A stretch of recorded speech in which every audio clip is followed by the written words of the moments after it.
Saudara sekalian, sub pembahasan ketiga dari topik kita hari ini adalah tahap penanganan informasi. Tentu saja di dalam era digital saat ini, kita selalu terlibat dalam proses penciptaan, pengelolaan, maupun pengiriman atau distribusi informasi. Dengan menggunakan teknologi informasi seperti smartphone, laptop, tablet, atau perangkat-perangkat lain yang Anda miliki, kita dapat melakukan berbagai aktivitas informasi. Yang pertama, penciptaan informasi.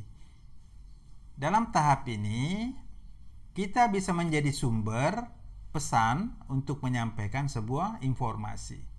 Kita dapat membuat berita, dapat membuat artikel, membuat karya fotografi, videografi, kemudian kita upload melalui teknologi informasi yang kita gunakan ke media sosial, ke YouTube, ke Instagram, ke Facebook. Ini semua adalah proses penciptaan informasi. Kita perlu menjadi sumber informasi dengan membuat atau menghasilkan informasi-informasi positif yang bermanfaat bagi orang lain. Saudara sekalian, kita juga dapat berada pada proses atau tahap pemeliharaan saluran untuk menjamin penyebaran informasi itu terpelihara dan terjaga dengan baik. Ini adalah tugas dari provider atau sistem administrator untuk memelihara dan menjamin media yang kita gunakan itu bisa tetap optimal, tetap handal untuk digunakan. Tentu ini suatu pekerjaan yang sangat penting dalam era digital saat ini. Kemudian, saudara sekalian, tahap yang lain kita perlu untuk lebih selektif di dalam mengirimkan atau mentransmisikan pesan. Tidak semua pesan yang kita terima dapat begitu saja kita kirimkan kepada orang lain.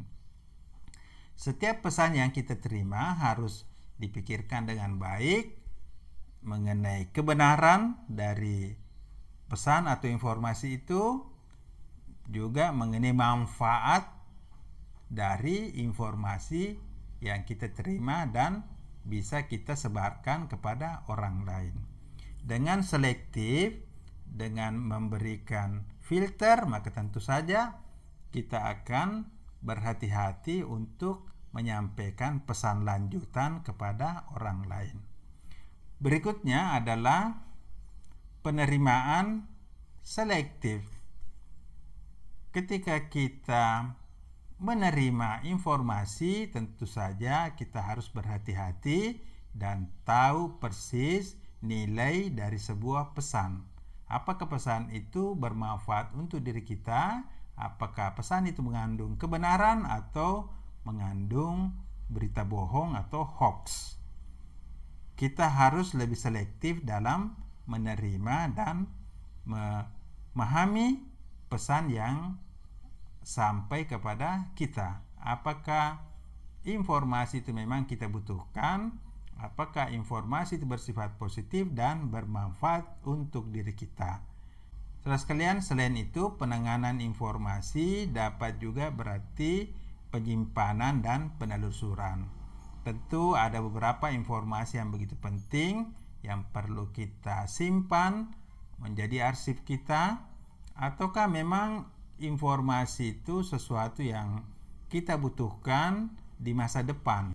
Begitu pula dalam penelusuran, kita juga bisa mencari pesan-pesan yang betul-betul kita perlukan.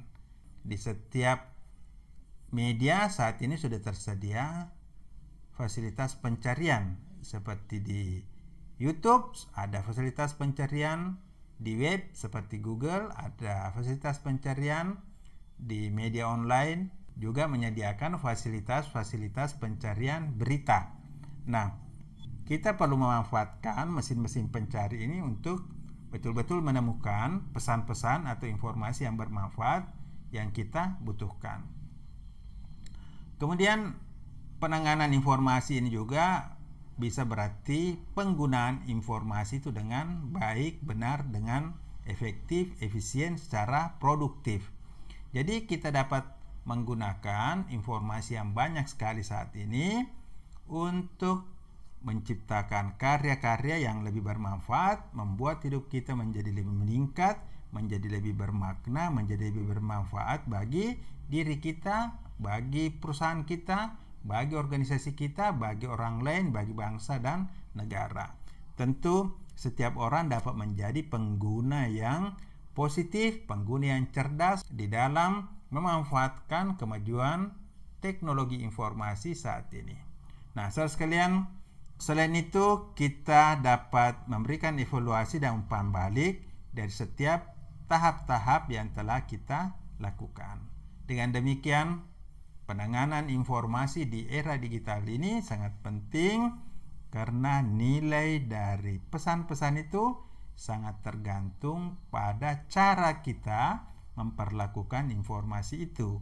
Apakah informasi itu mempunyai manfaat dan nilai-nilai positif, ataukah justru menjadi sumber masalah, menjadi sumber bencana karena kita tidak mampu menggunakan informasi itu secara efektif, secara efisien, secara positif dan produktif. Demikian materi kita pada pertemuan ini.